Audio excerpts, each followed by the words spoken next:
Hey guys, I'm really sorry for this. Let me play some music.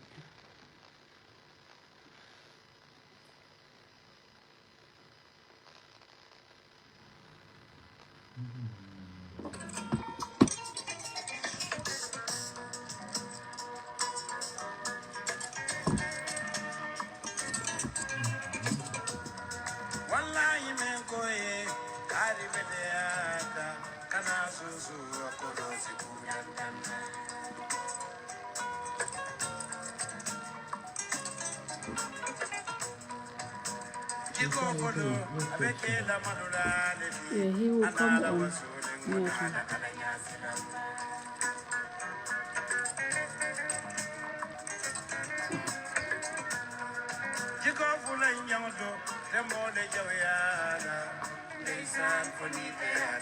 So is it now a criminal case or it's still a civil one? Because if you are telling me this in a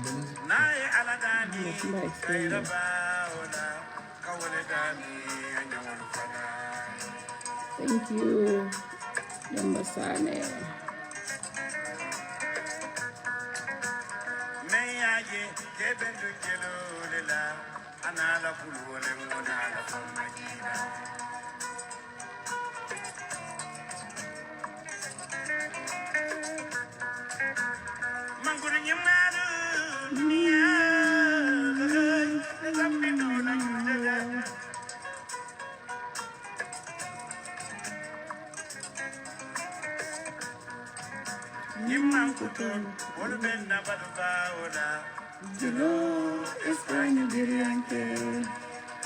Hey, Musa.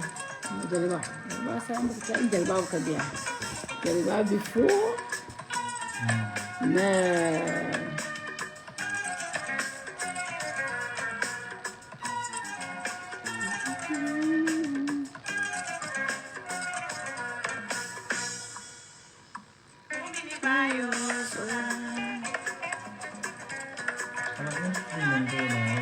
No, yeah. Koramela.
Kasa TV, I see you.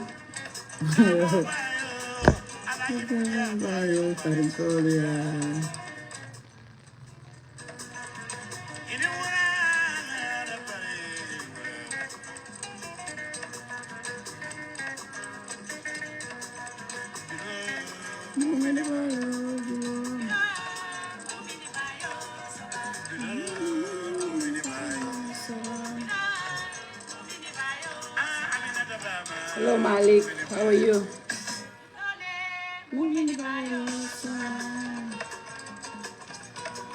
So, thank you. Hey, Lamin Tunkara, how are you? Thank you, everyone. Just like I said in the caption, we wanted to bring, we have written about Aisha Fatou being arrested in Senegal. So we wanted to just bring an update as to what is happening. I hope, Facebook then not don't kill control because, so this is for entertainment purposes. I'll write it on top of the video. So we wanted to bring an update as to what really happened. Because so I have Mustafa Adawa here. We'll look at, what his commentary is also going to be, and Kex will join me later on. But I wanted to give a background as to what really happened. So Aisha, I think 2 weeks ago, to be exact, I don't know exact. I don't have the date with me right now. But she was traveling to Senegal with her husband. They were going to Sali for their wedding anniversary, and she was apprehended at the border. And she was taken to the criminal division in Dakar, and where she was told that her ex-fiancé, Abdoulaye Thiam, has filed a case against her. And now, background to that is that you all know that Aisha Fatou and Abdoulaye Thiam are right now going to court in the Gambia because Abdoulaye Thiam has alleged that Aisha had broken a promise that she was going to marry him, and she broke the promise. And because of that, he has lost so much financially, and he's claiming everything he has given her, gifts and other things that he claimed were business related, and he's claiming for Aisha to bring. Somebody said my volume is low, so am I not speaking loud? Let me see. Can you hear me properly? Can you guys hear me properly? So let me know if you're hearing me properly, please. Okay, let me know if you're hearing me. So Abdoulaye Thiam is claiming that he wants all of that money back. Background, Abdoulaye Thiam is the CEO of Imogam. Imogam is the company that was supposed to build the OIC hotel for our recently concluded OIC. So he was in a relationship with Aisha, and they were supposed to get married. Apparently they did not. So Aisha at some point was arrested. Sometimes she was taken to the police station. The vehicles that she had were taken away from her. Her phone was also seized. And so she was going back and forth at the police station. At some point, she was not charged. At some point, she had to sue the police because she felt like her life was just put at standstill. They had taken her passport. They had taken her boyfriend, now husband's passport, and they had arrested them several times and detained them for days, and also took her phone, her iPhone Pro Max, took her two of her cars that was given to her by Abdoulaye Thiam, and she was kept several times. So she filed a case at the courts. So that case was ongoing because what she wanted was the police to give her her passport, also to give her personal belongings, because they did not charge her with any crime.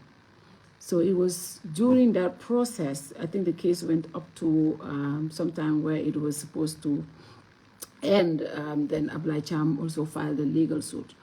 We do know that at some point they were looking at filing a criminal case, but according to what I was told, the profile of what happened did not fit a criminal case. So it became a civil suit, which is right now ongoing at the courts. We have seen witnesses being called up, and so many things happen. Revelations were made. Abdoulaye, I'm talking about the gold that he gave to Aisha, worth over 800 and something thousand. And the court, Aisha's lawyer, Abdoulaye Lamin Kamara, wanted to ask Abdoulaye Thiam whether he paid custom duties for those gold and stuff like that. These were things that really were going on. Interesting things were happening in the court. Even the monies that he was saying he sent, how were they sent, through, So all of these things were things that, were going, the case is addressing right now. Now, Aisha went to Senegal, and that case is ongoing, it's not concluded. Aisha went on to Senegal for her anniversary. She was apprehended at the border, and she was asked about an allegation that Abdoulaye brought against her. Allegedly, somebody was threatening Abdoulaye from a South African number, and they said Abdoulaye had traced that that call came from somewhere close to the Gambian embassy in South Africa. Also, he also claimed that Aisha sent him an audio, threatening audio, to say there is somebody that you arrested because of me in Senegal is in jail. If you don't release that person, you know I have pictures of you. I will leak it. This was in 2021, according to what we saw the documents. And also, he also claimed that Aisha did a status on his phone, on her phone, which he captured and took to the investigation. So these are the three pieces of evidence: the audio, the WhatsApp status, and the WhatsApp call from South Africa, from a South African number. So these were the three evidences that was brought to Aisha. Aisha denied all, that he did not threaten. If he had threatened Abdoulaye, this was since 2021. And the phone and all the things that he's claiming, actually, when they asked him about the phones, he said, that phone has been, my iPhone Pro Max, has been taken by the Gambian authorities since 2021. Even though I don't have a case again with them now, they still have my phone. So she doesn't have that phone again. That phone is with the police, but that was what he brought up. So she denied all the allegations of threatening Abdoulaye, and then they took her into detention, and she was sent to the prison, women prison. They went to court last Friday. Yeah, female prison. But during the investigation, they asked about all of this. She denied all the allegations. At the investigation, they asked her to surrender her phone to them. Now, what she said to them was, I don't have a problem surrendering my phone to you guys, but I want to make sure my lawyers are here. I don't want to surrender my phone, but I don't mind unlocking my codes to give you the phone so you can check whatever you want, but I want to do that in the presence of my lawyers. I don't want to give you my PIN. What about if somebody goes and puts something on my phone that I did is not there? I want to have you guys to have access to my phone in my presence, in the presence of my lawyers, so in my presence this and this is what you found there. But if that happens behind my back, somebody can implant something there. So she was also very cautious about that. So she insisted on that she did not want to hand over her phone based on those conditions. She wants to surrender her phone in front of her lawyers, but she wants to make sure they check everything first before she surrenders her phone. She requested that, but she also denied everything that was labeled against her. She said, I've never been to South Africa. I've never owned a South African number. And all these things that she's claiming that I want to do to him, I don't have evidence of that. There's no evidence of that on my phone. So if there's any phone that he thinks that those people, the Gambian police have even surrendered. The time I was dating him, the phone that I had, they had taken that phone away from me, and it's still with them. So that's what she said. She denied all the allegations.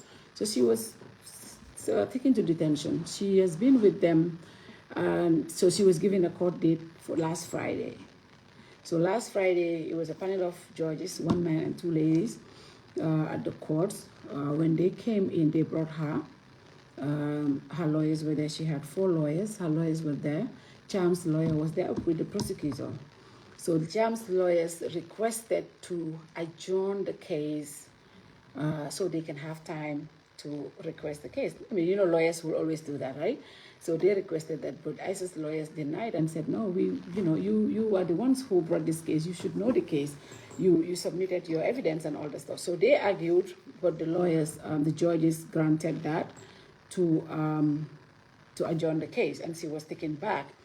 But Aisha's lawyers also insisted they wanted Thiam should be in court. If you are the one who's bringing such a case, you should come to court. Now, meanwhile, the entire time in the civil case, Mr. Thiam has never attended court here. Aisha had always attended. Mr. Thiam had never attended. His lawyers were always here. So this was what happened. So Thiam's Aisha's lawyers sent a convocation to Thiam because they want him in court for the next sitting, which is Friday. So that has been sent. So we don't know if he will come or not, but that has been sent. So she's supposed to go back to court on Friday. But yesterday, Aisha, I think her husband and family went to see her. Whilst they were on the way to see her, whilst they were there, the DIC people, the criminal investigation team, came to pick her up again from the prisons. They said they want to question her. But we had prior to this that Aisha will be investigated and Thiam is thinking of filing additional charges against her. Now, when she went to the police station yesterday, Dick, where she spent the night yesterday, they confronted her about this civil case. That Thiam had filed this, is trying to file it in a criminal manner. But they have tried to do that in Gambia. It did not fit the cap. That's why it was not possible. Now, they questioned her about her relationship with Thiam, the exchanges when it comes to money and all the gifts and all the things that happened. She told them her side of the story. Allegedly, what we heard, she also requested that, because since it's Thiam who filed this against her, for them to have a sit down and talk about, they do that in Senegal, confrontation, kind of. Yeah. They sit, and ask questions, and that was granted. So the police had called Thiam to say they want him to come today. It was supposed to be 1 o'clock, but it's moved to today, 5 o'clock. Now, they have not charged her yet. But the investigation, according to what we know, is redirected to charging her for a criminal crime, like changing the civil case here to a criminal offense. So that is what is happening. So apart from the nude allegation of trying to threaten me with nudes. But how would they do that? This is between the two people. This is the thing. That is what happened in Gambia. Allegedly in Gambia, when it happened, they said this is a civil matter. That is why you go to court and battle it out. This is nobody's problem. But now, they are trying to do a civil matter in in Senegal. Now, according to our sources, though, the Senegalese authorities, the ones that are doing the investigations have been really, really professional and just investigating their case. So they believe, it might come out, whatever comes out. But my question is, for example, Mustafa, this case is in Gambia, like the civil case. It's in Gambia. I'm not a lawyer and I don't know. It's the same case. Now, is it possible to have it as a criminal case in another jurisdiction when it is already here in the Gambia? Is that possible? I think part of the problems is that, without talking about the laws of it, of the legality or otherwise of it, yeah, I think this whole problem started in the Gambia. Mm-hmm. And the problem is what, in my opinion and based on my understanding of this case, is transferred. Mm-hmm. So Abdoulaye started in the Gambia what he has just done in Senegal. Yeah. Because in the Gambia, it's Gambian authorities that in fact arrested Aisha. And Mm-hmm. it is Gambian authorities that also wanted to make this a criminal case. Yes. It was not a civil case. Mm. And so when Gambian authorities failed in their attempt to doing that, Mm-hmm. then they had no choice, and also because public opinion was overwhelmingly against them. Yeah. So they had to withdraw and take a back seat, and Abdoulaye had no choice but to make it a civil case. Mm-hmm. And in a civil case, where in a situation where you took a girl out and you both have stuff, and the arrangements that are not written, Mm-hmm. and all of that. Yeah. So,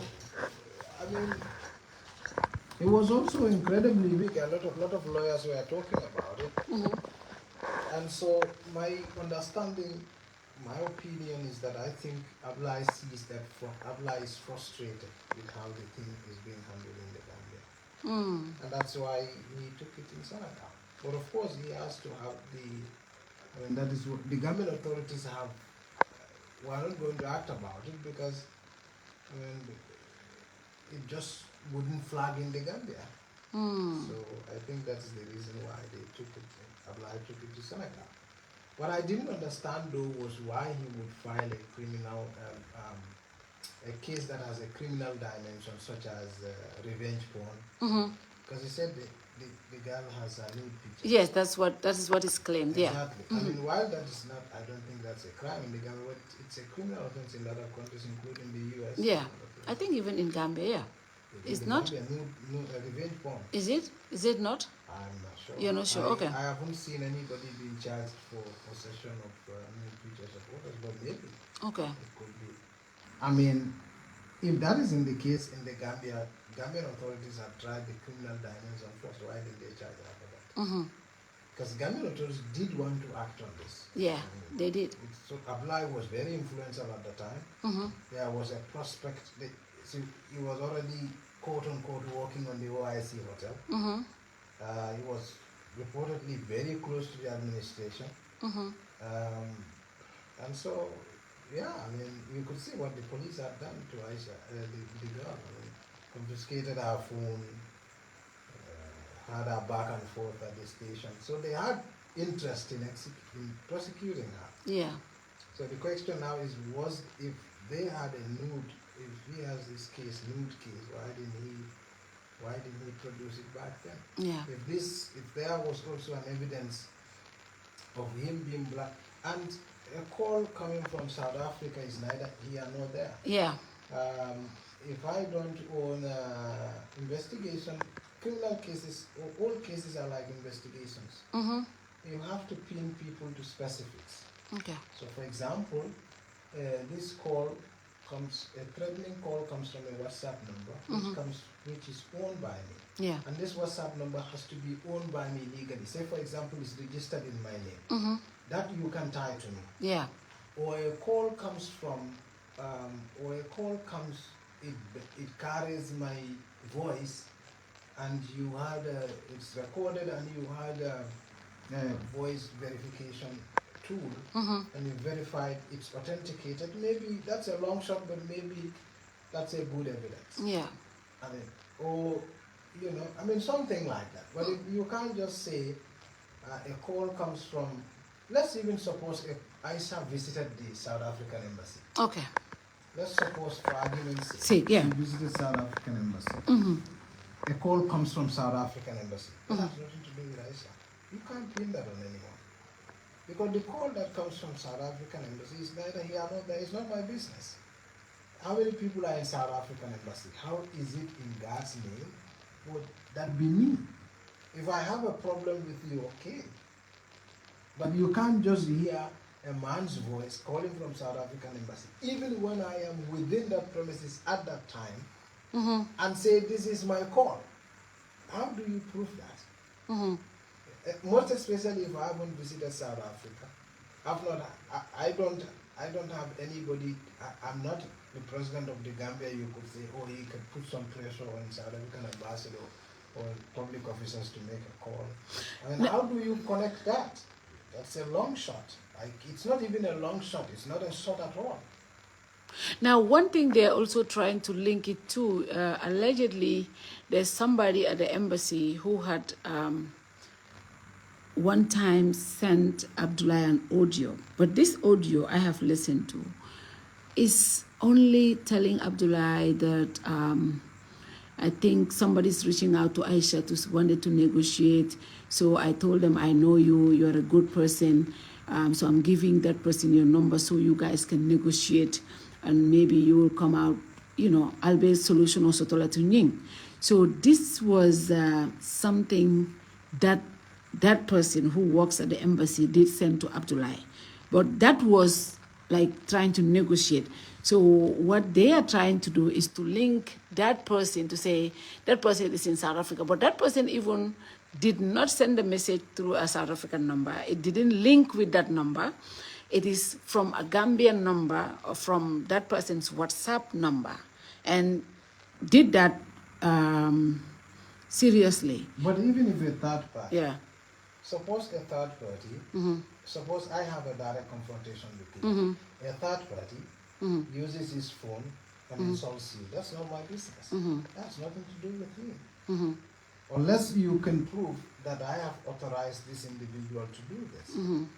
I mean, how do you, somebody just goes from South Africa. People, as a subject became a matter of national interest, became a matter of public interest. A lot of people were either pleased or displeased about it. So people who are pleased or either displeased about it can take things into their own hands and do whatever they wish to do. Yeah. And that can't come on Aisha. Okay. Yeah. Folks can just decide to do. I mean, there are people on Facebook who are very angry. As though Aisha is their sister. Yeah, and there are some who are also not very happy with Aisha. As though she has done something wrong to them. Yeah. So this is what the situation is. So you can't just pin a South African court. It's not a matured. It's not something any investigator would entertain because it's not an evidence. So that's what I'm saying. For this case, do you think there's something tangible? I mean, they said there's an audio where he sent her, and also a status, then the South African number. Is that a strong evidence to say?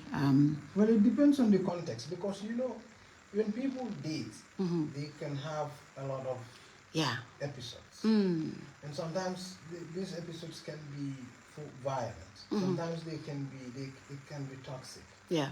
And the way Aisha and Thiam's relationship comes to an end, it's not far-fetched to believe that there may have been tensions. Relationships just don't end like that. Yeah. Now, in a situation where you have a scenario like that, I mean, as anybody who familiar with investigation, you may need to know why. Like, you may need to know the context, because the context is what will define the relevance of that material that Aisha sent to Thiam. Yeah. So, for example, if an audio is sent to Thiam at a time when the relationship was ongoing, but they just had a misunderstanding and Aisha was lashing out, that you can't now pin that to this case. No, allegedly, when Aisha broke up with Thiam, she alleged that, number one, she found out, allegedly, that the lady that introduced her and Thiam had an affair with Thiam. And she had asked him about it, and he told him that they had never. But she was able to get evidence that really happened. So there is an evidence there was a tension. Yes, and she was upset. Exactly. So when she broke up the engagement and, Thiam was not able to get access to her, it was alleged that there was a point when Aisha was in the car, Thiam was driving a friend of Aisha's was driving her car. I think when Thiam saw that, I think Thiam's people or him allegedly thought that was Aisha's boyfriend. So the guy was arrested. This was during Macky Sall's time. He was detained. They took lawyers. They did every single thing you can think of and was not able to get the guy released. So she got frustrated out of that and sent him a message, audio, to say, so bayute koku nunu nga arrest. So ko bayute yo hamga luma amsiyo. You know what I have on you. If you don't release that guy, I'll make sure I do this, So there is a context. Yeah. So every evidence, every statement, that is why when you are talking about a threat, you look at a variety of factors. So it's not just what someone says. It's not also the degree of the harm intended, but also the capacity of the individual to carry it out. That's all included in reviewing what makes up of a threat. Now, if you look at this particular subject, you may want to look at also the context. So if you get a police to arrest a friend of mine who is driving in my vehicle, and I get frustrated, I can just lash out. I can just send you an audio and within the moment and say things that are ordinarily would not have said. But this is 2021. Now, this was in 2021. exactly. So Yeah. now, if you come all the way to 2024, 3 years later. suppose I had said in that audio that I'm going to kill you, and 2024, 3 years later, I had not carried it out. Yeah. You can't call that a threat. Mm. Not only do I not have the Aisha and Thiam had a power imbalance Yeah. equivalent to that of a mayor and a guy. I mean, yeah. some Ordinary guy. I mean, Yeah. because Thiam has proven to have very strong connections, not only in Senegal, But in Gambia the too. seat of power, but in the Gambia also. Yes. And Aisha is just, I don't know her until this incident. Yes. And so she doesn't seem to have carried any clout whatsoever. And so if Aisha tells you 3 years ago that I'm going to kill you, and 3 years later this thing has not been carried out, or 3 years ago said I'm going to expose your nude picture, 3 years later that has not been carried out, how can you arrest her 3 years later and say it's because of a threat she had made 3 years ago, which she had not carried out 3 years later? So that's why I said a lot of things, calculation goes into a threat. So the context always is very essential. Yeah. But I think the crux of the matter is Thiam just wanted Aisha to be punished. He's angry. Men tend to have a lot of ego. Yeah. And, it's a sign of weak people. But that's it. Some men are weak. Yeah, I mean, yeah. So she has an ego, and ego got bruised, and she felt, look, this guy needs to pay for this. And so she's using his connections to make sure he pays. That's how it looks like. In the Gambia government tried. Unfortunately, they couldn't get away out of it. And now we try to pull these things in Senegal. That's how I see it. Now, you do, like you said something that's very important. You do a lot of investigations. For a case like this, I mean, we are not lawyers, we are not judges, but does the evidence hold any water? Because WhatsApp status, an audio, and a call from South Africa. But somebody was telling me maybe that's why he's also filing another criminal case, just to continue keeping her behind bars. Because at some point, if this case comes to end, if the judges really want to be fair, this might not be a very strong case. It may be important. It may be interesting to see what he has. What was the WhatsApp? What was the screen grab? But yeah, it was the same thing, like I said. But in fact, in the screen grab, his name was not mentioned. But the screen grab was a threat. I'm going to release a new. Yeah. Yes. And so that's 3 years ago. Yes, 2021. And the audio thread also, I'm going to release a new picture. That's also 3 years ago. Yeah. And so that's the problem. Now, if you have that situation, and those are the two you have, and that's what, and this has not been released. Now, it's not just enough to, like, that's what I meant. Intent, you just don't prove a crime like that. Like, this person has not carried out a threat that apparently made 3 years ago, 3 years later. So you cannot put the same person in court now and say that you've threatened this person. Then what would be the definition of a threat? That does not fit the character of a threat. I mean, so definitely no. Definitely no. But the criminal case, though, do you think he has a case? I don't think so. I think that's the whole point. I think there is no. If what you're saying, I mean, is the criminal dimension to this case, then I don't think there is any case, because there is no nude picture published. No, yeah. There is no nude picture. There is just a threat that nude picture will be published, both in the form of a screen grab and the form of an audio. It does not make up a threat. That's remember, this is also a verbal verbal communication you have sent across 3 years ago. Especially in the context of a relationship. Not only do you not only probably, I mean, in this case maybe you could say Aisha does have the capacity to do it. Yeah. But she hasn't done it 3 years ago. Mm. So you can't just go and revive that and say this is a threat. Senegal is, what about cyber crime? I've got to do better than that. You know, it's a big country and supports very intelligent people. That doesn't make sense. I wouldn't just write out on that. Really. I think the frustration, like I said, I think the bottom line is Thiam's ego is bruised. It's quite a thing to be dumped by a girl. Mm-hmm. And not all men, a lot of men have ego. I know, at this point we are all scared to take any gift from any man. Not everyone can handle it. It's ego issue. It's ego issue. Yeah, especially you being that powerful with all the money and gifts you shower on a woman. I'm not even sure if he has a lot of money. You don't think so? Well, somebody's giving, did you see how much he's claiming that he spent on her? No, but Mustafa, even the claims that he's claiming, even Ngadomoro Minke Hotel or Tonga, air ticket or Minke, Abejo. You can make, giving the kind of. No, but Abejo, does that even, I'm very interested to see what Justice JT will rule on this case. No, I think the bottom line is Thiam is angry, his ego is bruised, and he wants to make Aisha regret this decision. That's it. And that's what any man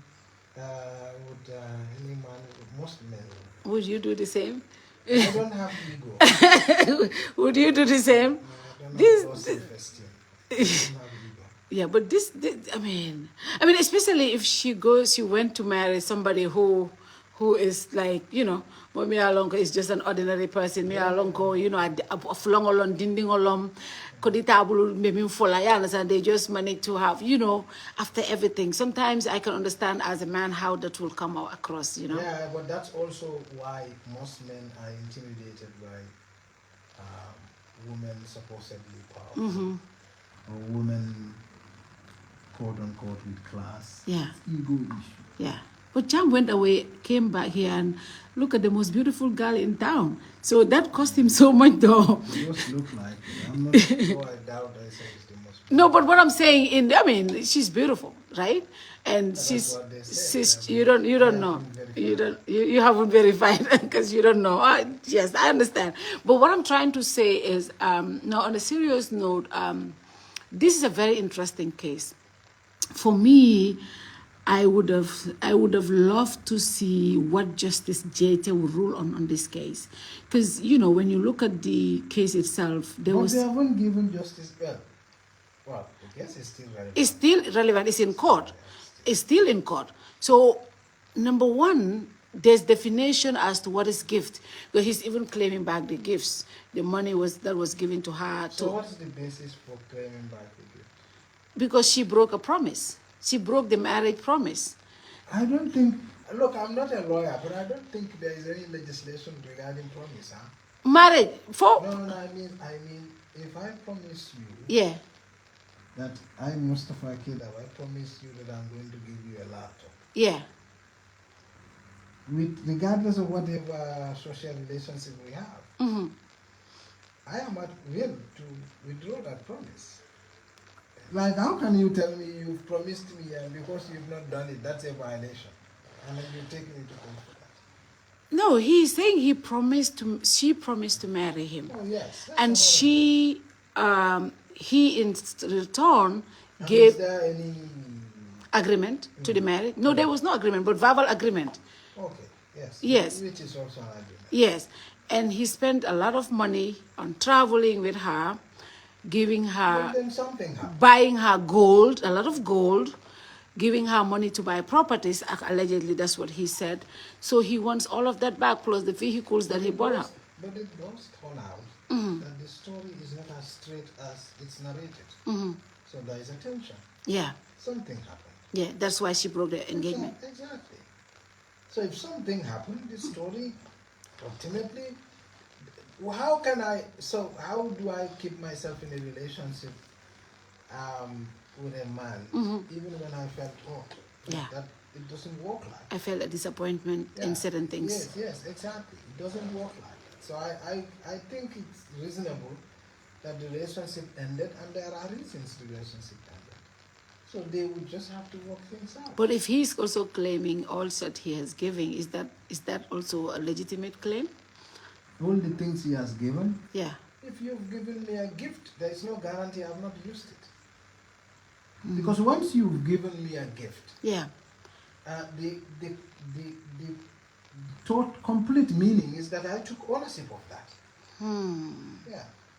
A gift simply means you transferred ownership from one person to another, from the person who is giving to the person who is being given. Yeah. Who is being given. So how do you transfer ownership and now withdraw ownership? Once you transfer ownership is transferred. Yeah. Like once you've given me this laptop, and I'm taking it and it's mine. Yeah. It's mine.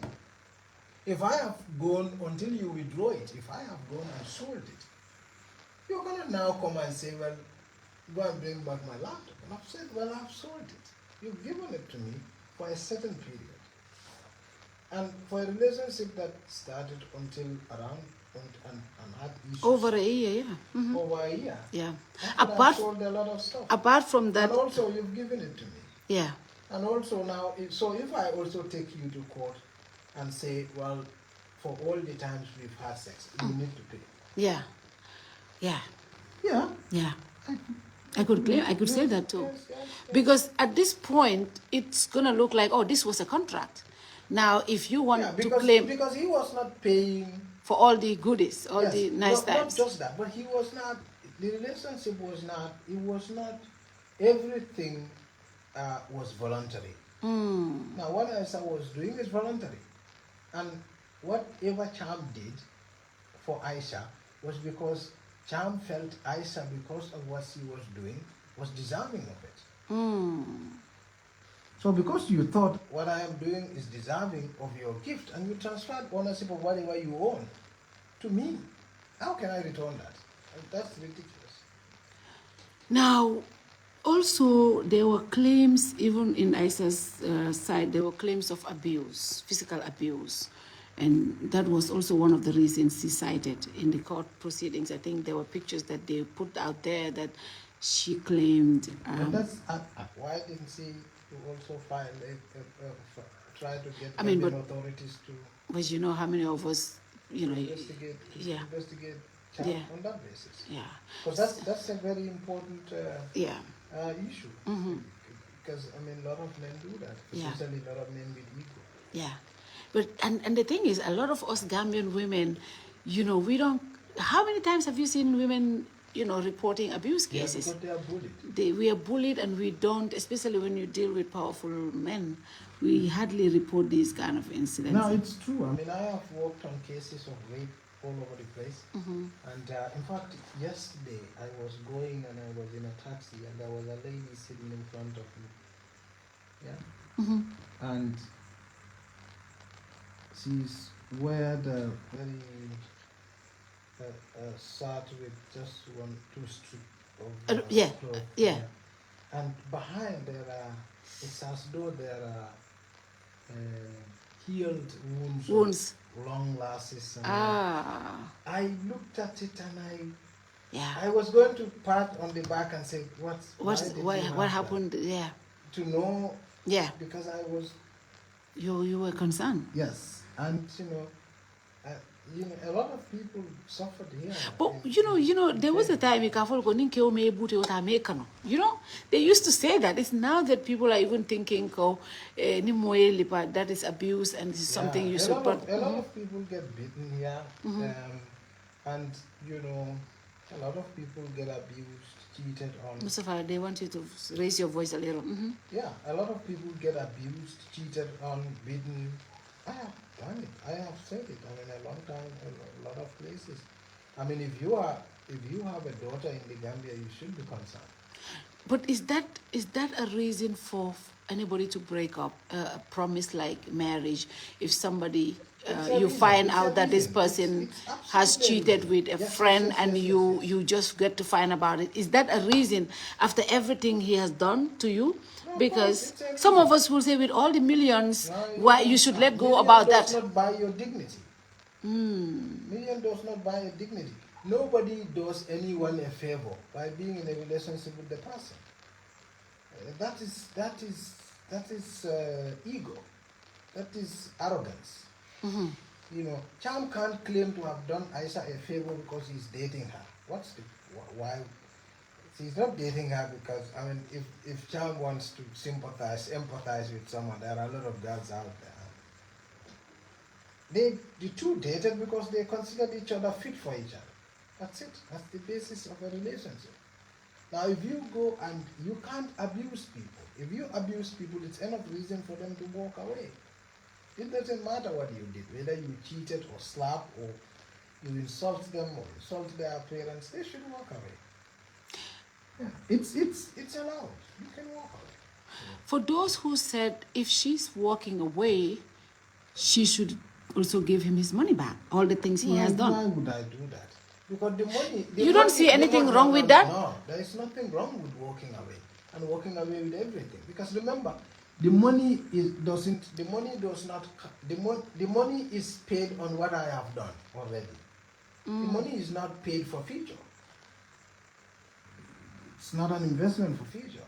We have a relationship right now. It's an investment because Thiam wants a certain special standing for his future wife, right? But then if you have an investment, yeah, you take care of your investment. Just don't mess it up. If there is a relationship and there are issues, I can walk away. Look, if I can't walk away, that's the textbook definition of slavery. Wow. Yeah, that's bondage. You cannot do that. If I am hot in a relationship, I should be able to walk away. So if Thiam and Aisha are into a relationship, I'm not a relationship advisor and I don't think I'm the one fit to talk about it. No, you're not. But I should think that it's reasonable for anyone to walk out of it. Yeah, I should think so. Yeah. I think part of the bigger problem is, probably in this case for me, is that, Gambia could have handled this. This is already, Gambia and Senegal has a security arrangement which is so unique in a way that once there is anybody, a person of interest in Gambia, for Senegalese authorities, they can always make an arrangement and get the person. Once there is a person of interest in Senegal, for Gambian authorities, they can get an arrangement and they can have an arrangement and get the person. So why would they wait until Aisha just gets to across the border? That's when she knows that there is a party case against her. What is the where is that case on the priority list in Senegal? I don't know. I think the girls should be free. Go to court. It's a civil matter. Yeah. And if Thiam wins, Aisha returns. Yeah. Stuff. Yeah. If Aisha wins, then that's it. Thiam can go and cry and that's it. We all lose. Everyone loses at some point. There are a lot of people who have had beautiful girls and they walk away. There are also guys who have had girls who have had handsome husbands, they walk away. These things happen. It's also a relationship. You can't impose, these things are not meant to be. They can't be.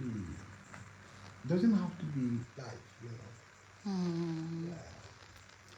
Because, in our society, the reason why it's important to have this conversation, most of the time in our society, we all know we've come from societies where when relationships break up, either marriage, sometimes you be in a marriage for 100 years, and the day your husband divorces you, you lose it all. You don't even carry fitarango any minute. And that is normalized. No, but that's not. That is normalized in our society. That's what happens here, Mustafa. But if a man, for example, in this case, and I see a lot of Gambians, the money, she should return the money because the money, the gifts he gave her. So how do you even know I have that money? You've given me money. Some of them like cars, the cars and others. Yes, but you've given it to me. It's a gift. Take it. Like this instance, for example, Mustafa, you date a girl in allegedly, one of the instances when they just started dating, allegedly, Aisha was driving a brand new Range Rover. That's what she was driving. And when she came to meet this guy, and the guy said, this car is beautiful. How did you get a car like this? And allegedly, she told him, my ex-boyfriend gave it to me as a gift. And he said, at that point, he said, allegedly, that I'm not going to ride in a car that another man buys for my girl. I'm going to buy you a new car, return it. And that's when he bought her 0 mileage vehicle.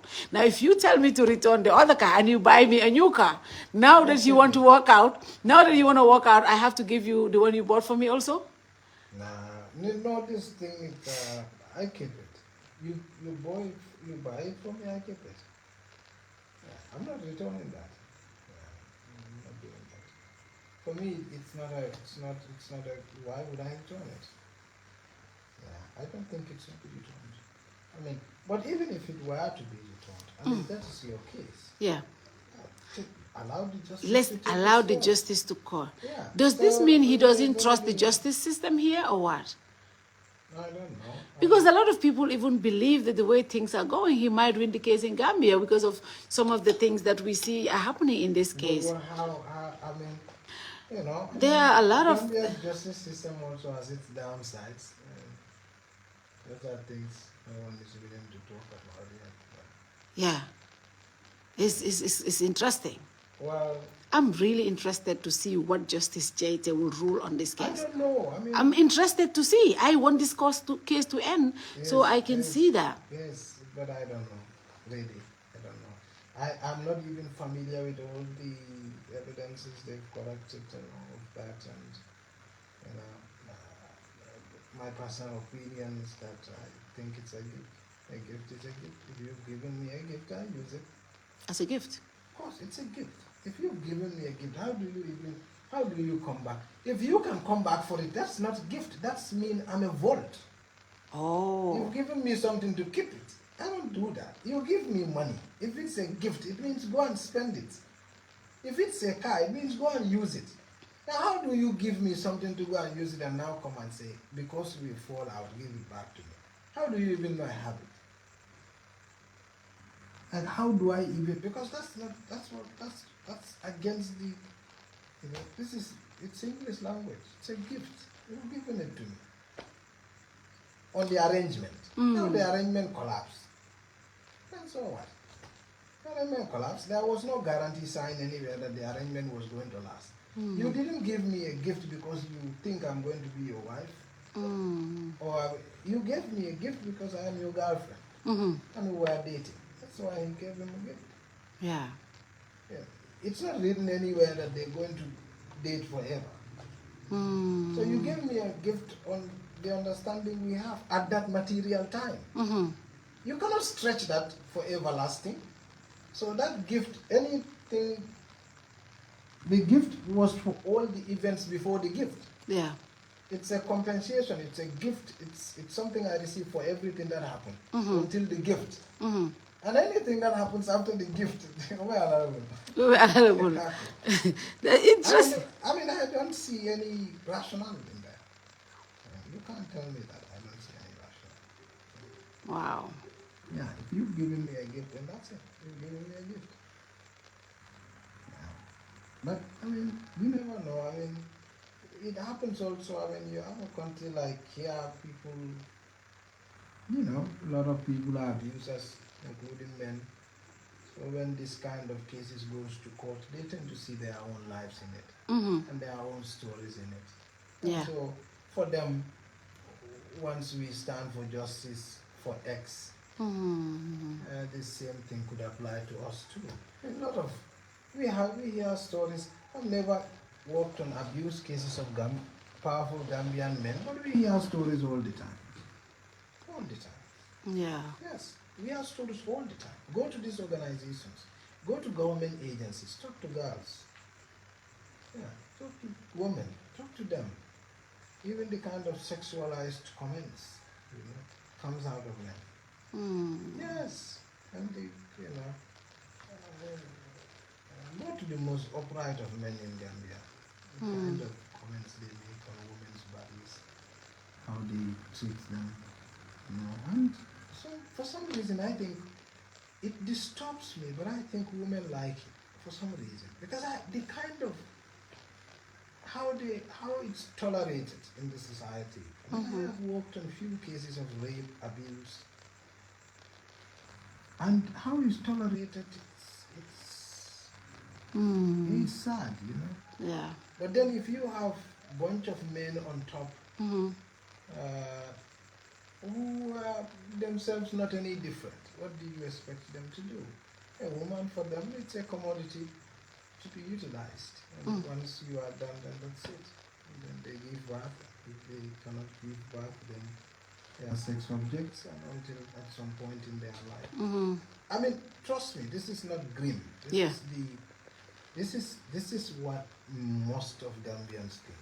It's true, but I mean, how many rape cases are there? This country, there are rape cases where you go to the police and they tell you can hold them when they are Yes, yes. We just did a story about 212. Before I left Malagan, we did a story about 212-year-old girls. Yeah. Who were raped by a white guy. Have you even seen the Minister of Children says she hasn't read the story? Oh. The whole Minister of Children. Wow. It was on Malagan. The whole Minister of Children, when asked about it, she hasn't read the story. Story about Penny Appeal, where a bunch of children, boys, in a lot of cases, were abused. Boys. I mean, in this society that is so apparently sensitive to gay issues, you would have imagined a boy having sex with a boy would have appalled the conscience of the nation. But no, nobody cares. So this is tragic. The situation is tragic. Absolutely tragic. Interesting. It's great to have you. So, ite ko dal gift o ite dala kana se ite o sendir ko montere ite. Ite auto. Thank you very much, Kex. Great to have you on the show. Sorry, I had to. Okay, somebody's blowing my phone. Sorry. Kex. Kex, ibe nyadi? Eva, never. Important. Ngo fela jawo mbolu be banyu da na batri ngalo ngatem febo lang banyu ka mbado ngabe ke jere ngafuda office ngapula. Wala nan letan bare alhamdulillah sa nan dunda office wang. Yeah, okay.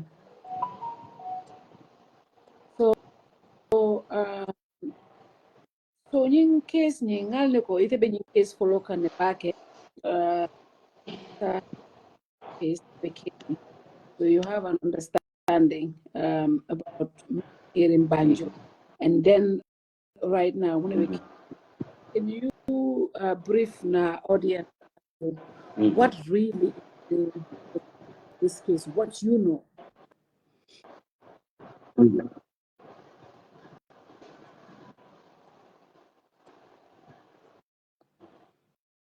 Hello, Kex. Yeah, actually, ko ambe alonyame. I don't know whether you prefer the English or the Mandinka version. Yeah. Language. Yeah, let's do local language. Mandinka count.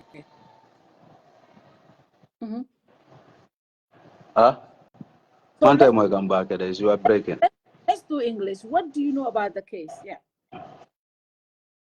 Yeah, like we all know, actually, this is a civil suit that was actually started with Abdoulaye Thiam filing actually a case against Aisha Fatou, demanding or requesting from the court for recovery of properties such as 2 vehicles and some landed properties, and also some goals that he claimed that he have given to Aisha. I think these are the and recovery of money too. Yeah. These are the things that he is requesting before Justice Ibrahim Ajede of the Banjul High Court. So it was a civil suit that actually he filed before the court. But prior to this, there was investigation from the police angles where he lodged a complaint regarding about the same issue prior to even filing what we call a civil suit before the court. And the police mounted an investigation where Aisha was subjected to so many questioning and answering sessions at the police headquarters, where she will be invited. Sometimes she will be questioned, and even there was a time her phone was requested for the police to get the password so that they can go through the phone with the claim that Thiam has accused Aisha of obtaining his nude or videos, nude pictures or videos in the phone, which, according to our understanding or our investigation, we found out that Aisha was willing to actually give her phone out to police officers, but on the condition that it will be her presence where her phone will be accessed, where they can go through whatever they want to go through, but not in her absence, where she will just write her password on the paper and just leave the phone and the password with the police to go into the phone because of technology advancement and other things. So she actually didn't accept that angle of these people, and these people too actually didn't. So the phone was there up to today, because yesterday I was trying to find out whether she have collected the phone, but up to today that phone is still with the police. The Gambia And police the same force. issue about, oh yes, and the same issue regarding about where their passports were seized, and police actually leak out their own information, to other people that Aisha is wanted with one Abdoulaye, which is his present husband, for a crime, for what money laundering and some cyber crimes and other things. So this information then leaked from the very police officers that actually leak, and it leads to the hands of other people. And I've seen now other people are using that passport, in their live videos, trying to explain, the name of the passport, when it was issued, and the dates and the description of the clothes that the Aisha wear and the husband wear. All these things were the information that were with the police, and they snapped this thing with the information and they send it to all their borders, asking for Aisha, wherever she is found, she could be arrested. So this But was Kex, the same information. let me come in here. The time this was happening, was Aisha charged with any crime?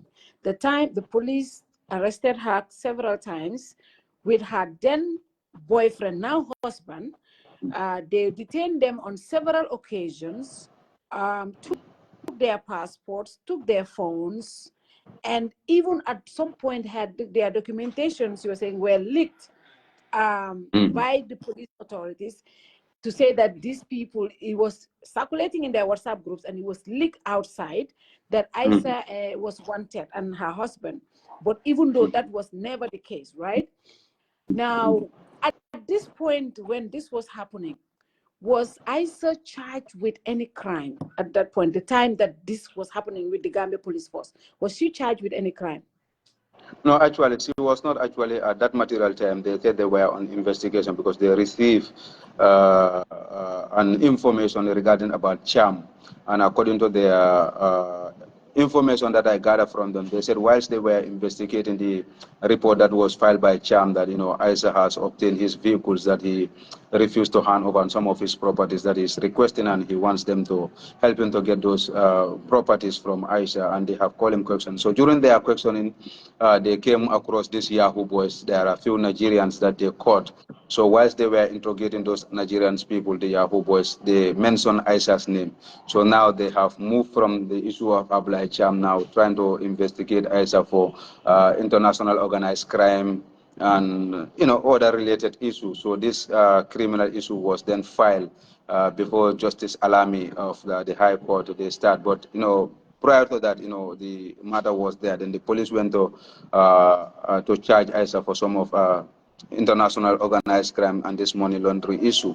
So they went up and extend, they requested for the court to seize Aisha's account, or to freeze her account for 6 months, because they want to actually have an investigation into the account, how many monies were there. And I could remember the presiding judge telling them that, I have not seen any seriousness in this state in terms of this thing, because you have started this case, the police, you have started this case. Why was it not necessary at that material time when you filed the case to request for the account to be freeze, until you wait until in the middle of the case you are actually requesting for it? That means that it's not important in terms of your investigations and other things. So they actually didn't grant that application for them to actually Aisha's account for her account to be freezing and for 6 months, so that they will do the investigation. That was their request. So up to today, that judgment is not yet delivered. The judgment is still pending. We could not actually know what is there and what it doesn't contain. Then when Thiam didn't succeed in that angle or that route with the police, he then decided to file this civil suit that is before Justice Ibrahim Ajede of the High Court But in before regards that, to. Aisha also sued the police, right? Aisha Yeah, police. Aisha sued the Inspector General of Police for recovery of her phone and the vehicles in question. That they have kept the vehicles in custody for how many years she could not get access to her phone. She cannot get 2 iPhones and also 2 vehicles that are Benz. Yes, the description is a Benz. I forget the number plate. The other one is black and the other one is silver color, something like that. But I have all those documents with me in my files. So Aisha also sued the police, and they were going back and forward. Up to today, we cannot actually obtain all those judgments in regards to that issue, how it ended, what was the decision of the court. Actually, we could not get. Even last week, I was asking somebody how far with that judgment, and I even went to their private lawyer and I asked him, up to now, I'm looking for that judgment. He said, no, it's not yet delivered. I said, okay. I said, I'm not a party to the case. I don't think I can request for those documents, but we will wait until we have those things. So from there, then we see a civil suit that was initiated by Abdoulaye Thiam through a lawyer, Lamin Sise of Solayo Chambers, with alongside Keba Keba Sise or Keba Jallo.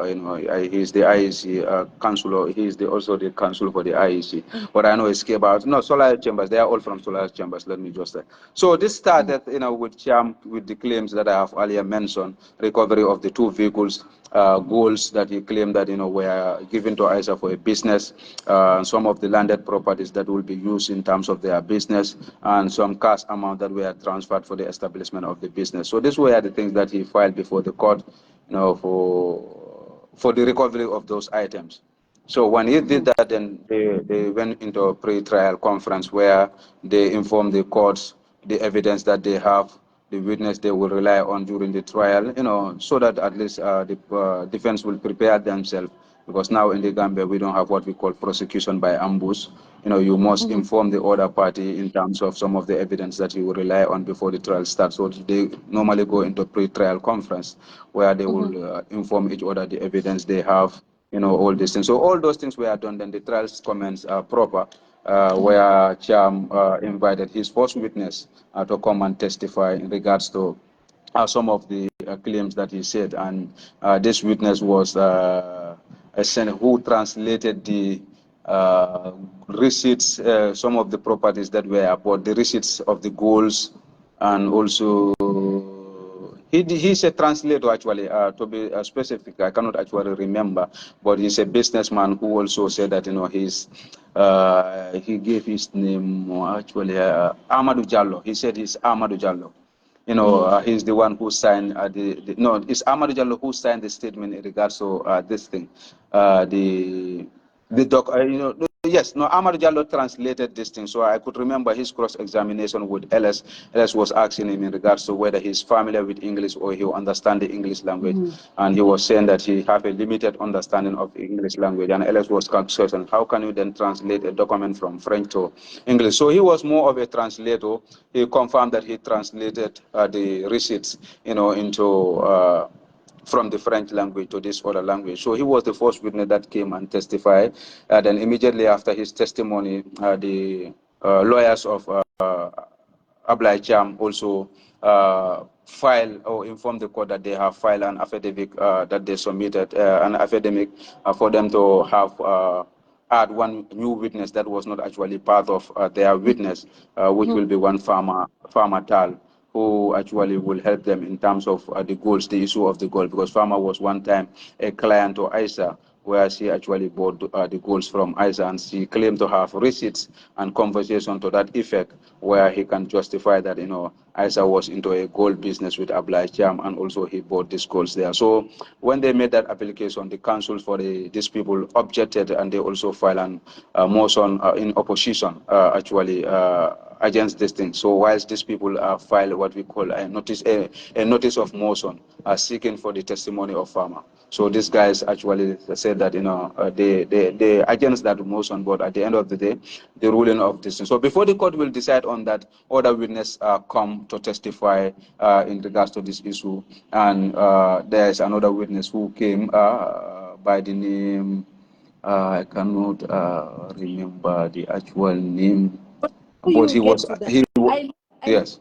know there was an instance where Lamin Kamara, the lead counsel on Aisha's side, was concerned. He wanted to know whether the gold, when it was brought into the country, because it was a lot of gold, the amount they claim, I think over 800 million, something CFA, right?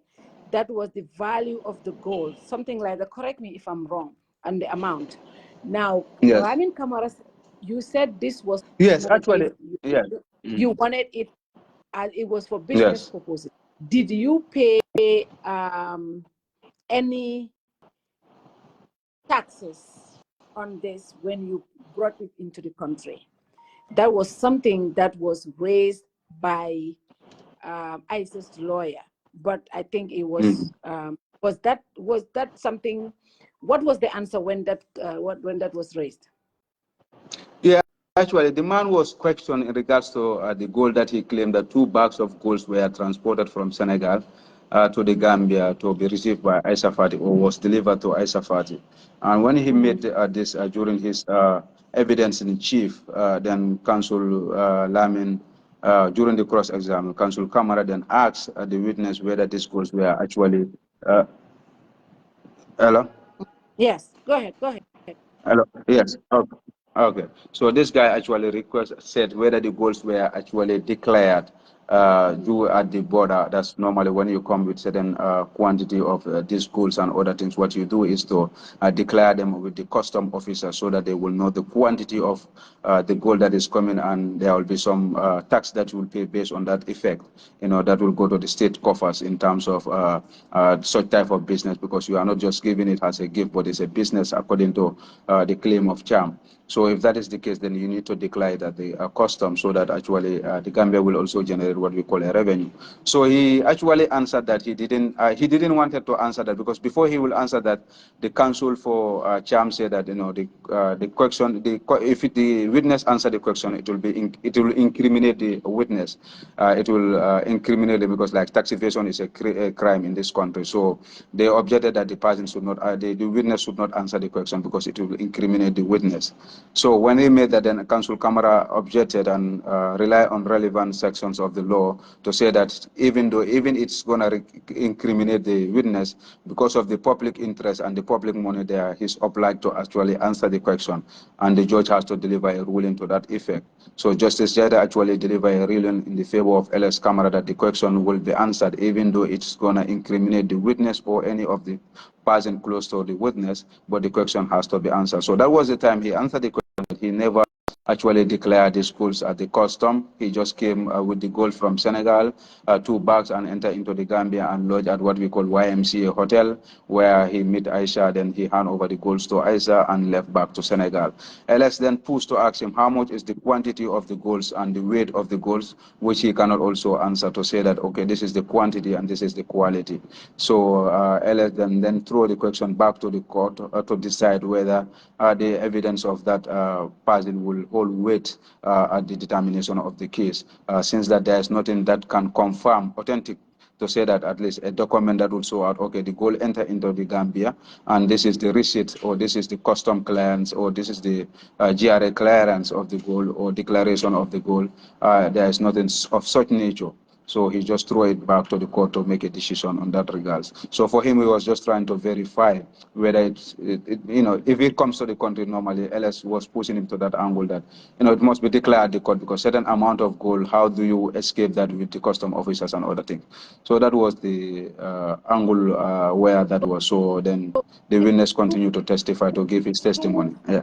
Two very important information you just gave. Number one, allegedly 2 bags of gold worth over 800 million was brought into the country, allegedly for business purposes, but was never declared at the customs, meaning they never paid any custom duties for a business worth over 800 million CFA. The witness admit to that he brought this gold, did not declare it, and handed over to Aisha. That is one piece of information. So no evidence of how much, another piece of information, no evidence of how He doesn't know the quantity of the gold. He could not tell you how much it weighed. He doesn't know how much it is costing. But meanwhile, he was the one who brought the gold and gave it to Aisha. Now, assuming that since Mr. Thiam is claiming that is for business purposes, right? But you bring an item worth over 800 million to the country that is supposed to be sold, that in fact you have confirmed that have been sold, because one of the witnesses that you're bringing is confirming to that they bought a piece of that material you brought, but you have not declared that. You have not paid any custom duty. You have not paid any tax on that. That right there, GRA should have taken up. Am I right or wrong? Yeah, normally, GRA, like normally, there I could remember there's a similar case that it was before Justice Jaide, where it's also about tax evasion and other things. So we could see the GRA officers wanted to even actually join the SU, so that join this, where there'll be a case that will be going on where you recover that state lose.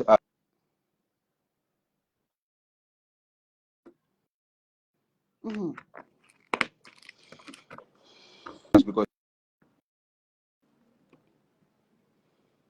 come in and join as a party to the case, and their angle will be, that amount of gold entering into the country was not declared as a tax evasion, and tax evasion is a crime. So normally it do happen, or they can have even filed their separate case against that man who claimed to bring those golds here without clearly declaring them at the cost and making the country to lose huge amount of tax that could have gone to the coffers of the state.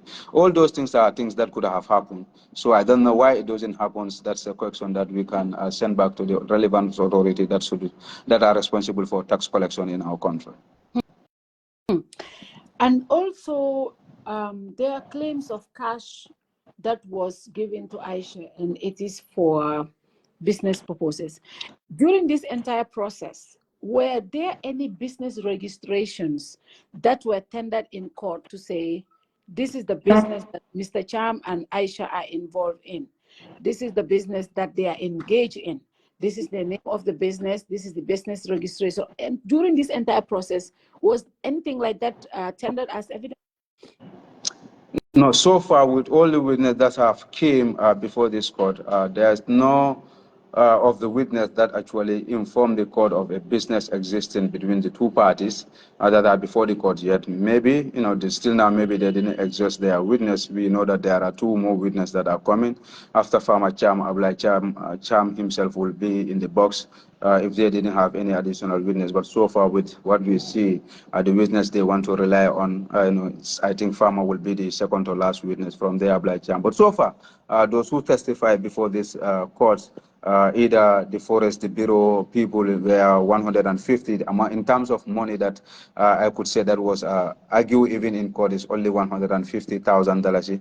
That was actually euros, 150,000 euros. That was actually argued in court, in one of the witnesses who came there and testified regarding about the receipts, where they admit a receipt of 150,000 euros, and it was accepted into evidence, in regards to some of the monies.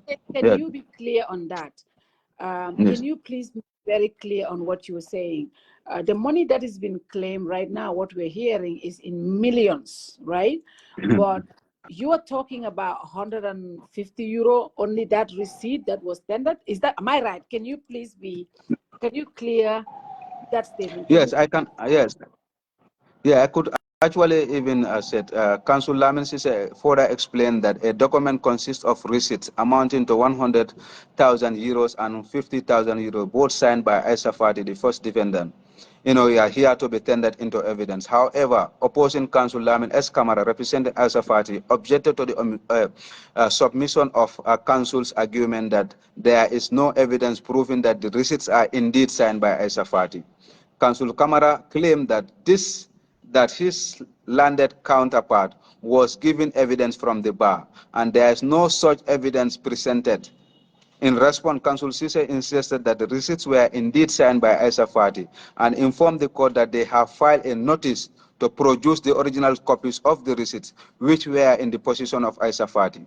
Counsel Lamin Kamara reacting to the document sought to be tendered by Abdoulaye Thiam's lawyer stated that I have a notice to produce dated on the 24th of July issued by Aisha Fatou by United Forest the Bureau Exchange Limited. The said receipts are dated 10th and 12th September 2021 respectively. My lord, the law required that a person on whom a notice to produce is served should produce the document requested in notice to produce for a trial. This notice to produce dated on the 24th of July did not satisfy the law under which they are coming from. But notice to produce evidence is speculated in the law of a civil proceeding. However, my lord, the law requires that documents sought to be produced is in possession or power of against whom it sought to be tendered. Council's Camera submitted. He referred the court to section 102 of the evidence act, explaining that documents should be in the possession of the power of a person whom the notice was served. Council Camera argued that the original receipt should be with the Forest Bureau Limited, not Aisha Thiam, not Aisha Fatou. My lord, the Bureau give you a copy and keep the original receipt. And you cannot rely on a secondary evidence to prove a content of an original, simply because the notice has been served on the first defendant. We respectfully urge the Honorable Court to reject the document and mark them accordingly, Council Camara submitted. In response, Lyman Sise argued that Aisha Fatou has a joint issue with Abdoulaye Thiam regarding 100 euros, 100,000 euros and 150,000 euros given to her. He referred the court to paragraph 29, 30 and 31 of Aisha's statement of defense, stating that she has clearly acknowledged acceptance of 150,000 euros in her statement. Council Sise further opposed that the argument of Council Lamin Kamara submission that when receiving money, only a copy is given and not the original. He emphasized that Aisha Fatou did not deny receiving the money and even signed the receipt. My lord, we are completely on the opposite side when it comes to council submission, and that you receive the money, and you are given a copy. You are always given an original when you receive the money, not the copy. That does not happen anywhere in the world. The first defendant, Aisha Fatou, did. Yes. So this, what you are trying to explain here that is that a receipt of 150 euro is what was tendered in as money that was given that Aisha received, right? Yes, so far in the whole testimony that have been given to the court in regards to money, because your question was, yes, in regards to so far, what we have. So far, what was tendered is only 150 euro receipt that was tendered as cash that Aisha received so far. Yes. That is the only receipt. From United Forest Bureau, For United Forest Bureau, because the other question I was asking also, for example,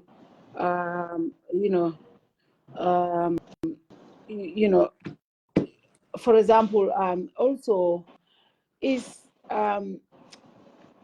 if you're doing business with somebody and if it's a business transaction, would you think it would have come through a business account, or was this something that they were trying to set up, or do you know these payments where there was any directives that was tendered in court to say what this money was directed for?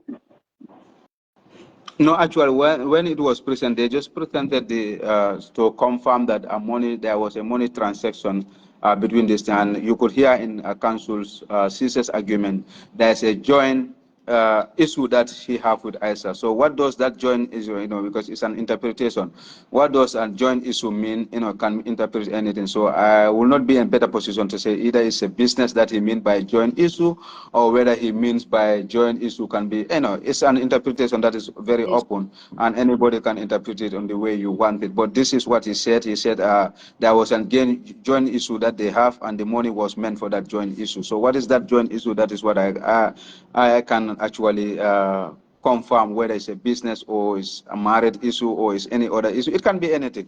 So, but actually, this is the issue. Apart from that, there is no so far witness that's come before the court to say that, okay, there is a business agreement that these two parties have, and this is the business registration at the Minister of Justice where the business are registered in this country, and it's Aisha Thiam, and all this money that came through this are meant for this business. So far, we have not seen that evidence before the trial.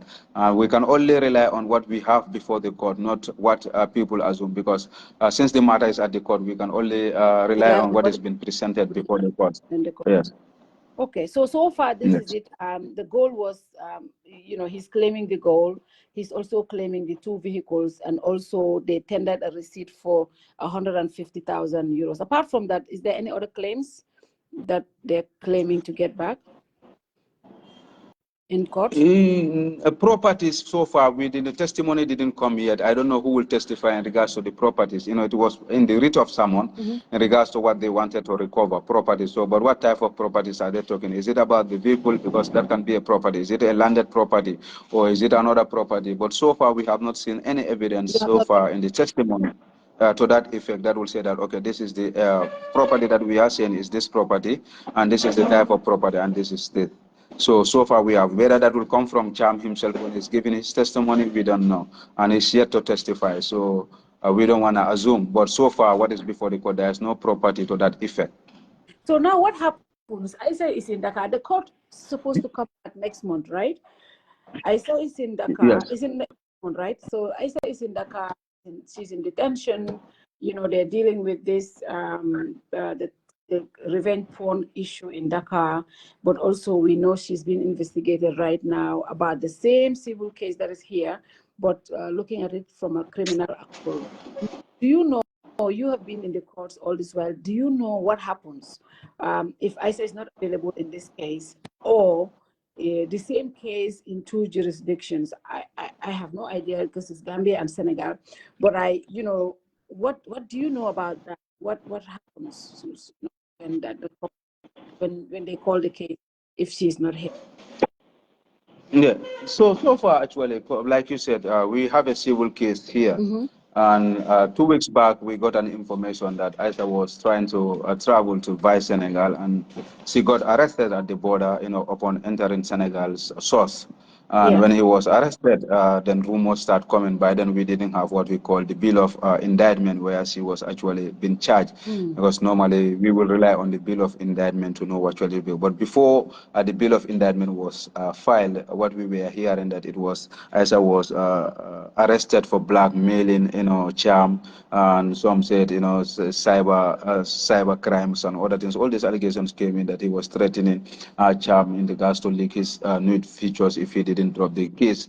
That is before the case. Then we start to investigate the whole issue, and we start to talk to some of our Senegal's lawyer journalists that we know, and we can rely on them. And some of our friends so go close to the media houses so that they will ask certain questions, and we even give some questions that will be asked so that we can have clarity in regards to this issue. So we were there, and we received WhatsApp message, which is had a message that contained, a video that is single view, and it also had a message below the video that is saying that, okay, threatening that the person should stop what he is doing. If he didn't stop that, the whole Senegal media houses will actually get his nude pictures and other things. So they said that the message emerged from South Africa, they are linking it to the government embassy in South Africa, and others claims went further to say that the person who is at that embassy is a friend to Aisha, so he's fighting a battle for Aisha. We also heard about a status, one can say, a status screenshot of messages of telling Thiam, you think you can destroy people now, but God is watching you, and the other one is your nude pictures will be out to the other people. So all these are status, and claim that is Aisha's profile on those messages and others. So we waited and see what will happen. Then the next day we heard that Aisha was arraigned before the court, and she's charged for blackmailing under the laws of the Senegal, and he is supposed to appear on Friday at court. Then Friday she appeared in court, but the person who actually summoned, or who actually report the matter to the police, was never before the court, and his lawyer actually requested for the adjournment of the case, which may be a different jurisdiction, but normally this is now a case state against Aisha. It's not a case against Abdoulaye Thiam and Aisha, even though Abdoulaye Thiam filed the case, but now since it's a criminal cases are prosecuted by the state. So maybe Thiam will only be a witness for the state, but he cannot be like a civil suit where he will be the complainant and Aisha will be the defendant.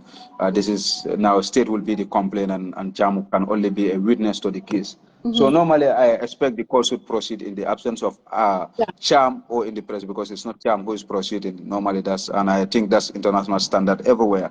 So, but the reason why the case actually didn't proceed is something that we can ask, for whatever reason. But what we know that they have made an application for the case to be adjourned for Friday, which will give opportunity to Thiam. So whether Thiam is their first witness that they want to rely on, and this is why they have sought for the adjournment, is something that we might know maybe in the next adjournment date when Thiam happens to be their first witness. But if Thiam didn't happen to be their first witness, then it begs to ask the question why the court didn't proceed that very day, to hear the case. And we had that Aisha's lawyer to also made an application, which is fundamental, and in every criminal case, they will always